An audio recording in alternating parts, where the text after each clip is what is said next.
تو ممکن نہیں ہے کہ کسی بھی معاشرے میں کوئی شخص اپنے لیے چلنے کا راستہ، عادات، رویے، رسوم، تقویم، عادات، تمدن، طرز زیست اور انداز معاشرت بالکل منفرد اپنا ہی رکھے اور اس طرح وہ زندگی گزارے۔ ایسا کسی بھی معاشرت میں نہیں پایا جاتا، چاہے وہ کفر کی معاشرت ہے یا اسلامی معاشرت ہے یا کوئی دینی معاشرت ہے۔ اگر کوئی چند لوگ جنگلوں میں مل کے رہتے ہیں تو ان کے ہاں بھی مشترکات ہوتے ہیں اور اس کے مطابق وہ زندگی گزارتے ہیں۔ تو جب یہ طے ہے، انسانی طبع ہی ایسے ڈیزائن کی گئی ہے کہ یہ ایک دوسرے کو دیکھ کر کے اپنے روز و شب کے معمولات مرتب کرتا ہے، تو پھر اس کو بہترین، کامل، اکمل اور مکمل اور خوبصورت نمونہ جو زندگی گزارنے کا بتایا گیا ہے وہ جناب رسالت مآب صلی اللہ علیہ وآلہ وسلم کا نمونہ زندگی ہے، جو اللہ کی منزل کردہ کتاب قرآن مجید کے بتائے ہوئے اسلوب کے، طریق کے، اس اتری ہوئی تھیوری کے عین مطابق عملی مشق ہے۔ ام المومنین سیدہ عائشہ رضی اللہ تعالی عنہا سے جب پوچھا گیا حضور کی سیرت کے بارے میں تو انہوں نے برجستہ کہا کان خلقہ القرآن، اے پوچھتے والے، اگر تو آپ کو دیکھنا چاہتا ہے، طرز زندگی ملاحظہ کرنا چاہتا ہے تو قرآن کھول کے بیٹھ جا۔ جہاں قرآن نے حکم دیا وہاں حضور پائے جائیں گے، اور جہاں سے قرآن نے روکا وہاں آپ کو حضور نہیں ملیں گے۔ تو قرآن کی عملی تفسیر اور خوبصورت نمونہ حضور علیہ الصلوۃ والسلام کی ذات ستودہ صفات ہے، اور یہ حضور کا نقشہ، سیرت کا نقشہ حضرت ام المومنین سیدہ عائشہ رضی اللہ تعالی عنہا بیان کرتی ہیں۔ اور میں سمجھتا ہوں کہ کسی شخص کے کردار کو، رویوں کو، عادات کو، خصائل کو، طرز زیست کو، انداز معاشرت کو اس کی بیوی سے بہتر نہیں جان سکتا، چونکہ انسان یہاں اپنی حقیقی حالت میں ہوتا ہے۔ ایک شخص گاہک سے ہنس ہنس کے بات کر رہا ہو تو یہ کہنا مشکل ہے کہ وہ خلیق ہے اور بہت خوش مزاج ہے، ہو سکتا ہے یہ اس کی کاروباری مجبوری ہو۔ جن دنوں کے اندر الیکشن کا ڈرامہ لگتا ہے تو اگر کوئی شخص ووٹ مانگنے آیا ہے اور بڑی نرمی سے، لجاجت سے، میٹھے دل آویز لہجے میں آپ سے مخاطبت کرتا ہے تو یہ اندازہ لگانا مشکل ہے کہ یہ اس کا حقیقی طریق ہے یا یہ اس کا معروضی رویہ ہے، کیونکہ سیرت جو ہے وہ کسی چیز کی حقیقی حالت کو کہا جاتا ہے، اصلی حالت کے لیے سیرت کا لفظ بولا جاتا ہے۔ قرآن مجید میں اٹھائیے، جب فرعون نے جادوگر بلا لیے اور حضرت موسیٰ علیہ السلام کے معاوضے کے لیے ایک میدان میں سب جمع ہوئے تو ان کے ساتھ جو رسیاں تھیں انہوں نے جب وہ پھینکی تو وہ لگ رہا تھا جس طرح یہ لہراتے ہوئے سانپ ہیں، تو کہا اے موسیٰ تم اپنا عصا ڈال دیجئے، تو انہوں نے جب اپنا عصا پھینکا تو وہ اژدہا بن گیا اور ساری پھینکی ہوئی رسیوں کو نگل گیا۔ جب میدان صاف ہو گیا تو فرمایا کہ اب اس کو اٹھا لیجئے، اب اس کو ہم اس کی اصلی حالت کی طرف پلٹاتے ہیں، یعنی اصلی حالت تو عصا ہے، یہ اس کی حیت مقلوبہ تھی جو وقتی طور پہ، عارضی طور پہ تبدیل ہوئی۔ تو وہاں قرآن نے جو لفظ استعمال کیا سَنُعِيدُهَا سِيرَتَهَا الْأُولَى، ہم اب اس کو اس کی حقیقی اصلی حالت کی طرف پلٹاتے ہیں۔ تو وہاں جو لفظ استعمال کیا ہے اس کی اصلی حالت کے لیے وہ سیرت کا لفظ سَنُعِيدُهَا سِيرَتَهَا الْأُولَى، تو کسی شخص کی حقیقی حالت ہی اس کی سیرت ہوتی ہے، اور حقیقی حالت کہاں معلوم ہوگی؟ وہ اس کے بے تکلف دوستوں میں معلوم ہوگی، اس کے خاندان کے لوگ بتائیں گے، اس کے قریبی لوگ بتائیں گے، اور بیوی سے بڑھ کر کون ہے جو کسی شخص کی حقیقی حالت کو بیان کر سکتا ہے۔ تو ام المومنین جب حضور کی سیرت کا نقشہ بیان کرتی ہیں تو کتنی ان کی بات دل کو لگتی ہے، اور کیا انہوں نے حضور کی سیرت کا نقشہ کھینچا ہے، اس سے جامع انداز کیا ہو سکتا ہے۔ انہوں نے کہا کان خلقہ القرآن، میں تمہیں ایک ایک بات کیا بتاؤں، قرآن کھول کے بیٹھ جاؤ۔ قرآن جن کمالات سے مزین کسی شخص کو دیکھنا چاہتا ہے تو وہ آپ کو یہاں ملیں گے، جن اخلاق کا حامل کسی کو دیکھنا چاہتا ہے تو وہ آپ کو یہاں ملیں گے۔ قرآن جن امور سے منع کرتا ہے تو آپ کو شمع بھر بھی وہ چیز یہاں نہیں ملے گی، یہاں نہیں آپ کو نظر آئے گی۔ کانا خلقہ القرآن۔ اب ام المومنین سیدہ خدیجہ الکبریٰ رضی اللہ تعالی عنہا، حضور علیہ السلام کی زوجہ محترمہ، ان سے بھی حضور کا سیرت نامہ، حضور کو اسوہ انور پوچھتے ہیں۔ پہلی وحی کے نزول پر حضور کے قلب اطہر پر جو ایک کیفیت آئی قرآن کے نزول کے بعد، ظاہر ہے یہ قرآن تو اگر پتھروں پہ نازل ہوتا تو وہ بھی ریزہ ریزہ ہو جاتے، پہاڑ بھی قرآن مجید کو برداشت نہ کر پاتے۔ یہ حضور کا قلب اطہر تھا جو قرآن کو سہار گیا، ورنہ فرمایا کہ اگر ہم پہاڑوں پہ بھی اتارتے تو وہ بھی ریزہ ریزہ ہو جاتے، شک ہو جاتے، گوارا نہ کر پاتے۔ لیکن بہرحال اس کی کیفیت تو تھی جو حضور کے قلب اطہر پر آئی، تو آقا کریم نے گھر آ کر کہا یا خدیجہ زملونی، مجھے چادر اوڑا دو، مجھے سردی لگ رہی ہے۔ انہوں نے حضور کے کندھوں پہ چادر ڈال دی، اور پھر حضور کو تسلی دیتے ہوئے انہوں نے جو جملے کہے وہ حضور کی سیرت کا جلی عنوان بھی ہے۔ 6 چیزیں، ایک روایت میں 5 چیزیں، ایک روایت میں 6 چیزیں آتی ہیں۔ سیر کی تمام کتابوں میں موجود ہے، بخاری میں، باقی کتب حدیث میں۔ تو حضور علیہ السلام کی اس کیفیت پر ام المومنین نے کہا کلا واللہ ما یخزیک اللہ ابدا، آپ کا رب آپ کو کبھی بھی بے آبرو نہیں ہونے دے گا، آپ کو پریشان نہیں ہونے دے گا۔ کیوں؟ اب حضور کی سیرت کو بیان کرتے ہیں۔ انک لتصل الرحم، اس لیے کہ آپ صلہ رحمی کرتے ہیں، رشتہ داروں کے ساتھ آپ کا رویہ ان کے تلخ نامناسب رویوں کے باوجود درست ہے، اور فرمایا جو یہ چاہے کہ اس کی عمر میں برکت ہو اور اس کے رزق میں برکت ہو، وہ رشتہ داروں کے ساتھ سلوک اچھا کرے، ان کے تلخ کھردرے نامناسب رویوں کے باوجود وہ اپنی زبان کو ان کے حوالے سے کنٹرول کرے، وہ ان کو کوئی ایذا نہ دے، ان کو کوئی تکلیف نہ دے، سوائے اس کے کہ جب رشتہ داروں کی طرف سے کچھ ایسے امور آپ کو لاحق ہوں کہ جو آپ برداشت نہیں کر پاتے، تو پھر ایک حد تک آپ کو فاصلے احتیاط برتنے کی ضرورت، اس کی تو اجازت ہے، لیکن صلہ رحمی کے ضابطے توڑ دینا اور قطع تعلق ہی کر دینا، اس کی اجازت شریعت اسلامیہ نے ہمیں نہیں دی ہے، اور اللہ کے محبوب اس کی مثال ہیں۔ آقا کریم کے رشتہ داروں نے جو آپ کے ساتھ سلوک کیا وہ آپ جانتے ہیں، کانٹے لا کے جنگلوں سے حضور کی راہوں میں بکھیرے۔ ام جمیل رشتے میں چچی لگتی تھی۔ ابو لہب نے حضور کے لیے کیسے کیسے نازیبہ کلمات کہے، تباً لک ہنالک سائر الیوم لہذا جماعتنا، گڑے کھودے گئے حضور کی راہوں میں۔ آقا کریم سجدے میں سر انور رکھے ہوئے ہیں، اجریاں ڈال دی گئی، گھروں کے کوڑے لا کے حضور کے گھر کے سامنے پھینک دیے گئے، اور آپ نے صرف اتنا کہا قریش یہ حق مجاورت ہے جو تم ادا کر رہے ہو، ہمسائیگی کے یہ حق ہوتے ہیں جو تم ادا کر رہے ہو۔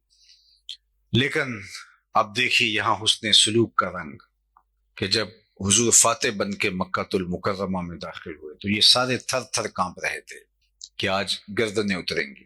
آقا کریم نے فرمایا سب کو بلاؤ، بلایا گیا تو فرمایا بتاؤ میں تمہارے ساتھ کیا سلوک کروں؟ تو لجاجت بھرے لہجے میں بولے آپ کریم باپ کے کریم بیٹے ہیں، ہم آپ سے خیر کی توقع رکھتے ہیں، اور ان کا یہ خیال تھا کہ گردنیں اترنے سے بچ جائیں، باقی شہر بدر تو کیے ہی جائیں گے، کیونکہ انہیں اپنا کیا ہوا سارا یاد تھا۔ لیکن میرے اور آپ کے آقا مولا نے کیا کہا؟ ہما اذهبوا انتم الطلقاء، جاؤ میں تمہیں سب کو آزاد کرتا ہوں، اور آج میں تمہیں وہی کہوں گا جو میرے بھائی یوسف نے اپنے بھائیوں کو کہا تھا، جو برادران یوسف نے جناب یوسف کے ساتھ کیا تھا، ذرا اس کا نقشہ، اس کا تصور بھی ذہن میں آئے تو انسان کب کپا اٹھتا ہے کہ چاند جیسا بھائی کنویں میں پھینک دیا، پھر مالک ابن زغر کے ہاتھوں پھوٹی کوڑیوں کے عوض بیچ دیا، اور آج جب وہ عزیز مصر کے دربار میں کھڑے ہیں اور کہہ رہے ہیں کہ ہمارے ہاں غلہ نہیں ہے اور ہم بھوک سے، افلاس سے، فاقوں سے جان کی بازی ہار رہے ہیں، تو ہمارے اوپر صدقہ کیجئے، ہمارے اوپر مہربانی کیجئے۔ تو تب بولے حال علمتم ما فعلتم بیوسف، تمہیں یاد ہے کہ تمہارا ایک بھائی یوسف بھی ہوا کرتا تھا، تم نے اس کے ساتھ کیا سلوک کیا تھا؟ تو ان کے خیال میں تو یوسف ایک بھولی بسری داستان ہو گئی، اور واقعہ کنعان کا ہے، عزیز مصر، اور اس کی زبان سے یوسف کا تذکرہ، یہ کیسے جانتا ہے؟ اتنی تیزی کے ساتھ دماغی کوا حرکت میں آئے کہ عزیز مصر وہ بچپن کی کہانی 40-45 برس بیت گئے اس بات کو، اور یہ کیا بول رہے ہیں؟ اور پھر تصور میں معصوم یوسف کے خد و خال ابھرنے لگے، اور عزیز مصر کے چہرے کی مشابہت ان خد و خال سے ملتی ہوئی دیکھ کر کے کہا کہ آپ یوسف تو نہیں؟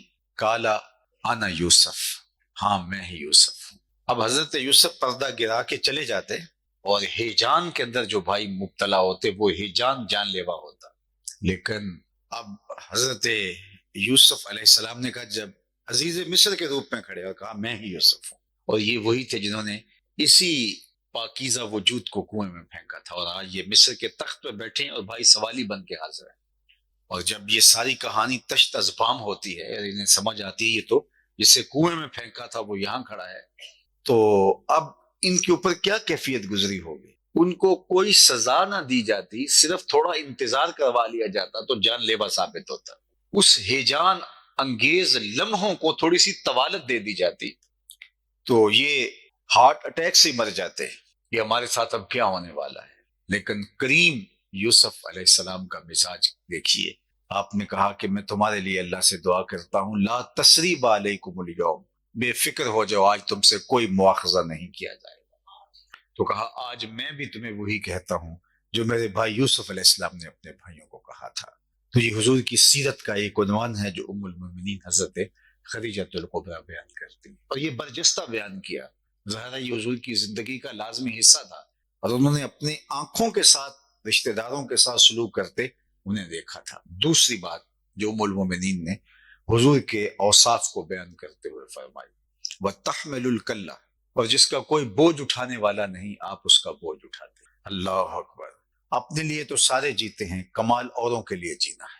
انسان اشرف مخلوقات کیسے ہو سکتا ہے اگر وہ اس بنیادی نکتے سے ہی آگاہ نہ ہو؟ آپ نے کبھی درختوں کو بھی اپنا پھل کھاتے نہیں دیکھا ہوگا، اپنی چھاؤں میں درخت خود نہیں بیٹھتے، خود جلستے ہیں کڑکتی دھوپ میں، اور اپنی چھاؤں میں بیٹھنے والوں کو ہی ٹھنڈک اور آسودگی دیتے۔ آپ نے جانوروں کو اپنا دودھ پیتے ہوئے نہیں دیکھا ہوگا، اوروں کے لیے دان کرتے ہیں۔ تو وہ اشرف المخلوقات کاہے کا ہو سکتا ہے جو خود غرض اپنے لیے ہی جیتا ہے اور اوروں کے لیے کبھی اس کے دل میں کوئی ایسی آرزو بھی پیدا نہیں ہوئی؟ تو اشرف تبھی ہوگا جو اوروں کے لیے نافع ہوگا۔ خیر الناس من ینفع الناس، بہتر وہ ہے جو اوروں کے لیے بہتر ہے۔ تو فرمایا انک لتصل الرحم وتحمل الکلہ، جس کا کوئی بوجھ اٹھانے والا نہیں اس کا بوجھ آپ اٹھاتے ہیں، وتکسب المعدوم، اور جس کا کوئی کمائی کرنے والا نہیں اس کی ضرورت آپ پوری کرتے، اس کے لیے آپ کمائی کرتے ہیں، اس کے لیے محنت آپ کرتے ہیں۔ ہم تو خود امیر بننے کے لیے اور امیر سے امیر تر بننے کے لیے، امیر تر سے امیر ترین بننے کے لیے دن رات ایک کیا ہوا ہے۔ لیکن جو کریم اور شریف لوگ ہوتے ہیں ان کی زندگی اس طرح کی نہیں ہوتی، وہ اللہ کی مخلوق کو راحت پہنچانے کے لیے، خیر بانٹنے کے لیے، لوگوں کے دکھ کم کرنے کے لیے جیتے ہیں۔ ہم تو صرف کھانے پینے عیش و عشرت کرنے کے لیے، خاندان شریکہ برادری دوسرے لوگوں کو بتانے کے لیے کہ ہم بہت امیر ہو گئے ہیں، بہت اونچے چلے گئے ہیں اور تم حقیر اور کمزور ہو، ہم تو اسی چکر میں رہتے ہیں۔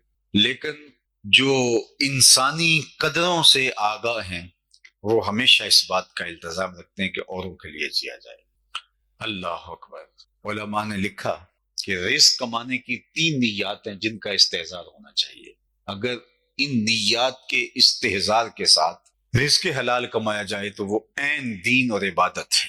سب سے پہلا مقصد رزق کمانے کا اور نیت جس کا استحضار، جس کا جو ہے وہ یاد ہونا چاہیے، جو نیت جڑی ہو ہمارے رزق کے کمانے کے ساتھ، کہ اپنے آپ کو سوال کی ذلت سے بچانا۔ اس لیے رزق کمایا جاتا ہے کہ میری ضرورتیں جو میرے ساتھ جڑی ہیں اگر میں خود کماؤں گا نہیں تو مجھے ان ضرورتوں کو پورا کرنے کے لیے کسی کے آگے ہاتھ پھیلانا پڑے گا۔ تو یہ ہے پہلا مقصد رزق کمانے کا، کہ اپنے آپ کو سوال کی ذلت سے بچانا۔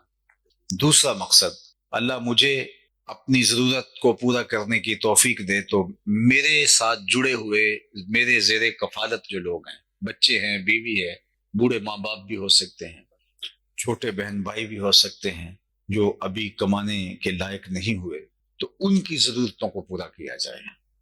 یعنی اپنے لیے اور اپنے زیر کفالت لوگوں کی ضرورتوں کو پورا کرنے کے لیے کمائی کی جائے. یہ دوسری نیت ہے جس کا استحضار ہو. تیسری نیت کہ اللہ مجھے اور میرے زیر کفالت لوگوں کی ضرورت سے اگر مجھے زیادہ دے دے تو میں معاشرے کے ان لوگوں کی مدد کروں گا جو کسی وجہ سے کمانے کی اہلیت نہیں رکھتے، کثیر العیال ہیں، اپاہج ہیں، کمزور ہیں، مساکین ہیں، اراملہ ہیں، یتامہ ہیں، مساکین ہیں، بے وگاں ہیں، جو کسی وجہ سے کمانے کی اہلیت نہیں رکھتے، تو مجھے میری اور میرے زیر کفالت لوگوں کی ضرورت سے اگر زیادہ ملا تو میں ان کی ضرورت کو پورا کروں گا. یہ مقصد تین ہیں رزق کمانے کے. اگر رزق جمع کرنے کے لیے، لوگوں پر اپنا تفوق ثابت کرنے کے لیے، عیش و عشرت کرنے کے لیے، یا اور مقاصد شر اگر ملحوظ ہیں اور ان کے لیے رزق کمایا جا رہا ہے تو وہ حلال رزق بھی وبال ہے. لیکن اگر ان تین نیتوں کے ساتھ حلال رزق کمایا جائے تو وہ رزق باعث رحمت ہے، باعث برکت ہے. اللہ اکبر. فرمایا التاجر الصدوق الامین مع النبیین یوم القیامہ، سچا تاجر قیامت کے دن پیغمبروں کے ساتھ اٹھایا جائے گا. الکاسب حبیب اللہ، جو ہاتھ سے کمائی کرتا ہے وہ اللہ کا محبوب ہے. کتنا بڑا اعزاز ہے. وَتَقْسِبُ الْمَعْدُومَ، آپ اوروں کے لیے کماتے ہیں. چوتھی بات وَتَقْرِ الضَّيْفَ، آپ اونچے درجے کے مہمان نواز. مہمان نوازی یہ صالح اور پاکیزہ فطرت لوگوں کا مزاج ہے، اور انہیں خوشی ہوتی ہے کسی کو کھانا کھلایا جائے. مہمان اپنی قسمت کا کھانا آپ کے دسترخوان سے آ کے کھاتا ہے. اپنی قسمت کا کھانا، آپ کی قسمت نہیں اٹھا کے لے گیا، اپنی قسمت کا کھانا آپ کے دسترخوان سے اٹھاتا ہے، رحمتیں لے کے آتا ہے، برکتیں چھوڑ کے جاتا ہے. اس لیے خوش دلی کے ساتھ مہمانوں کی مہمان نوازی کی جائے. من کان یؤمن باللہ والیوم الآخر فلیکرم ضیفہ. اللہ کے محبوب نے فرمایا جو اللہ اور پچھلے دن پر ایمان لاتا ہے اسے مہمان کی عزت کرنی چاہیے. اگر اللہ اور پچھلے دن پر مہمان ہے تو پھر مہمان کی تکریم اس ایمان کی علامت ہے، اس ایمان کی پہچان کا سبب اور ذریعہ ہے. ویسے بھی جو اہل اللہ ہوتے ہیں انہیں خوشی ہوتی ہے کسی کو کھانا کھلا کر، کسی کو لباس دے کے، کسی کی ضرورت کی تکمیل کر کے. آقا کریم علیہ السلام نے ارشاد فرمایا مسجد نبوی میں ایک مہینے کے اعتکاف سے میں بہتر جانتا ہوں کہ کسی حاجت مند کی ضرورت کے لیے اس کے ساتھ 2 قدم چلا جائے. اتنی بڑی بات ہے مسجد نبوی میں اعتکاف کرنا، لیکن اگر کسی ضرورت مند کی ضرورت کو پورا کرنے کے لیے چند قدم آپ چلتے ہیں تو میں اس کو بہتر سمجھتا ہوں، بہتر جانتا ہوں. تو لوگوں کی ضرورتوں کو پورا کرنا، مہمانوں کو کھانا کھلانا، کمزوروں کو، لاچاروں کو، مجبوروں کو. فقیر تو یہی کہتے ہیں کہ چولہا جلتا رہے. بابا بلے شاہ نے کہا تھا اٹ کھڑکے دکڑ وجے تتا ہووے چولہا، آن فقیر کھا کھا جامن راضی ہووے بلا. اچھا لگتا ہے کہ ان کا لنگر چلتا رہے اور لوگ عزت نفس کے ساتھ وہاں سے اپنی ضرورت کو پورا کرتے رہیں اور ضرورت کی تکمیل کرتے رہیں. اس پر بہت کچھ کہا جا سکتا ہے. حضرت سیدنا شیخ عبد القادر الجیلانی علیہ رحمہ نے کہا کہ آدھا فقر بھوکوں کو کھانا کھلانا اور برہنہ بدن لوگوں کو لباس پہنانا ہے. باقی ریاستیں، چلے، محنتیں، شب و روز کی سخاوتیں اور دیگر جو امور ہیں وہ سب آدھے زمرے میں آتا ہے. آدھا فقر بھوکوں کو کھانا کھلانا اور برہنہ بدن لوگوں کو لباس پہنانا ہے. تو اللہ کے محبوب کا وصف نمایاں جو ام المومنین بیان کر رہی ہیں. اللہ اکبر. ابھی حضور نے اعلان نبوت نہیں کیا، ابھی حضور نے ایک کیفیت بیان کی تو آپ کہنے لگی کہ انک لتصل الرحم وتحمل الکلہ وتکسب المعدوم. اور پھر فرمایا وتقری الضیف، جس کا آپ لوگوں کو مہمان نوازی کر کے خوشی حاصل کرتے ہیں. اور پھر 5واں وصف حضور کا بیان کیا وتصدق الحدیث، آپ ہمیشہ سچ بولتے ہیں، آپ ہمیشہ سچ بولتے ہیں. اللہ اکبر. یہ حضور کا وصف نمایاں ہے. میں کہتا ہوں ہمارے اندر جھوٹ کدھر سے در آیا؟ ہم تو اس نبی کی امتی ہیں جن کو کافر بھی صادق اور امین کہتے تھے. الفضل ما شہدت بہ العادہ، عربی کا ایک مقولہ ہے، کمال اسے کہتے ہیں جس کی گواہی دشمن بھی دیں. جو نہیں مانتے تھے، انکار کرتے تھے، مقاومت میں مقابل آ گئے، مخالفت کی، کیا کچھ نہیں کیا، تلواریں اٹھائیں مقابلے میں، قتل کے منصوبے تیار کیے، دار الندوہ میں بیٹھ کے سازشیں تیار کی، گھر کا گھیراؤ کر لیا، چراغ زندگی بجھانے کی کوشش میں لگے رہے اور ہر طرح راستہ روکنے کی کوشش کی، لیکن ان سے بھی پوچھیں تو وہ بھی کہتے ہیں